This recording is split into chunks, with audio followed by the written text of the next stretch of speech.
HCF और LCM। अब देखिए इन दोनों में डिफरेंस क्या होता है। HCF जो है वो हाईएस्ट कॉमन फैक्टर होता है और जो LCM है वो लीस्ट कॉमन फैक्टर होता है। देखिए इनको सॉल्व करके समझते हैं कि इन दोनों में मेन डिफरेंस क्या है। आपने क्या करना है, एक ओवरव्यू ये है कि HCF में हम क्या करेंगे, फैक्टर निकालने के बाद जितने भी उसके पार्ट्स हमें गिवन होंगे, जैसे मैंने यहाँ पे क्वेश्चन लिखा है 2a का square b, 4a b square और 6ab, इन तीनों के फैक्टर निकालने के बाद अगर हम HCF फाइंड कर रहे हैं तो हम इन तीनों में देखेंगे कि कॉमन क्या है। तो सारे के सारे कॉमन फैक्टर हम लिख देंगे, वो हमारा HCF होगा। और LCM में हम क्या करेंगे, कॉमन नॉन कॉमन दोनों के दोनों लिखेंगे। अब देखिए इसको सॉल्व करके समझते हैं। देखिए 2a स्क्वायर और b, अगर हम इसके फैक्टर्स की बात करें तो देखिए 2 के फैक्टर क्या आएंगे, 2 ही आएगा, 2 आ जाएगा। डॉट लगाया, डॉट का मतलब मल्टीप्लाई होता है, आप मल्टीप्लाई भी लगा सकते हैं। ए का स्क्वायर मतलब ए डॉट ए है, स्क्वायर है मतलब 2 टाइम आ जाएगा, क्यूब होगा तो 3 टाइम लिख देंगे। डॉट का साइन फिर बी आ जाएगा। बस इसके यही फैक्टर थे। अब देखिए दूसरे वाला जो है उसका 4ab स्क्वायर है। अब कोशिश करें इनको लाइन वाइज लिखेगा ताकि कॉमन लेने में ईजी हो। अब देखिए 4 के फैक्टर क्या आएंगे, 2 मल्टीप्लाई 2, तो वो फैक्टर कैसे लेने हैं आपने, एलसीएम लेके इस तरह करके 4 के फैक्टर लेंगे 2 इंटू 2 और 2 वन ज़ा 2, ठीक है। अब देखिए 2 डॉट 2 आ गया, इसके बाद ए लिखा हुआ है तो हम ए लिखेंगे, डॉट लिख के डॉट बी है तो बी मतलब 2 टाइम बी आ जाएगा। अब फिर से थर्ड वाला क्या है, 6ab, तो 6 के फैक्टर निकालें ऐसे ही, 6 2 3 ज़ा और 3 वन ज़ा 2 और 3 आ गया, 2 डॉट 3 डॉट ए और बी वन टाइम है, ए भी वन टाइम आ जाएगा, बी भी वन टाइम आ जाएगा। अब देखें सबसे पहले आप यहाँ पे ना आप दो चीज़ें कर लें, यहाँ पे लिखे कॉमन फैक्टर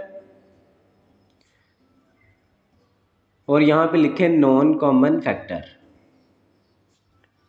आप इन दोनों को अलग करके लिख दें, ठीक है। जब एलसीएम फाइंड करेंगे इन दोनों को मल्टीप्लाई कर देंगे। अब देखें कॉमन में क्या आ रहा है, यहाँ पे ये 2 कॉमन है, आप इस तरह करके सर्कल लगा दें। फिर से ये ए कॉमन है, जो तीनों में कॉमन होगा वो कॉमन लेना है। लेट्स सपोज अगर कोई दो वैल्यूज में कॉमन है तो वो कॉमन नहीं होगा, ठीक है। अब देखें ये बी कॉमन आ जाएगा, तो कॉमन क्या आ रहा है, ये 2 और ये ए और ये बी, तो हमारे पास कॉमन क्या आ गया, 2ab आ जाएगा। अब नॉन कॉमन की बात करें तो देखें वो क्या क्या फैक्टर्स हैं, ये 2 ये 3, 2 3 ज़ा 6 और ये ए है और इसके अलावा ये बी है और एक और ए भी होगा आई गेस, यहाँ पे नहीं है, सिर्फ ये एक ही ए है, ये ए आ गया और ये बी आ गया, ठीक है। अब देखें ये नॉन कॉमन लिख दिया हमने, इसके अलावा देख ले कोई भी नॉन कॉमन नहीं है, ठीक है। आपने नॉन कॉमन में ये वाले फैक्टर्स नहीं लिखने जो हमने कॉमन में ऊपर ऑलरेडी लिख दिए हैं, ठीक है। तो आप देखें ये 2 और ये 3, 2 3 ज़ा 6 आ गया। आप इस तरह अलग करके भी लिख सकते हैं, 2 डॉट 3 बाद में मल्टीप्लाई करवा के एक और स्टेप करना पड़ना था, इसलिए मैंने डायरेक्ट लिख दिया। और ये ए आ गया और ये बी आ गया साथ। अब देखें HCF फाइंड करेंगे तो हमारा आंसर क्या होगा, यहाँ पे डायरेक्ट 2ab हो जाएगा जो कॉमन आ गया। और अगर हम LCM फाइंड करें तो LCM के लिए क्या होगा, ये मल्टीप्लाई हो जाएगा common multiply by non common, ठीक है। अब कॉमन के फैक्टर क्या थे, 2ab multiply by non common क्या थे, 6ab, तो 2 6 ज़ा क्या होगा 12 और ए के साथ मल्टीप्लाई हो गया ए का स्क्वायर, बी से मल्टीप्लाई हो गया बी का स्क्वायर, तो ये LCM भी आ जाएगा।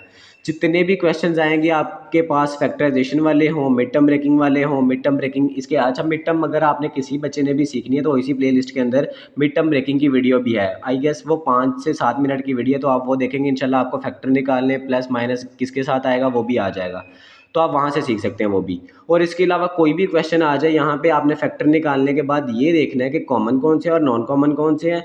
कॉमन हम LCF में लिख देंगे और जो सॉरी HCF में लिख देंगे, और जो नॉन कॉमन और LCM दोनों मल्टीप्लाई करवा के LCM में लिख देंगे, ठीक है।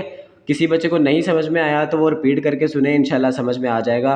बहुत शुक्रिया, अल्लाह हाफिज़।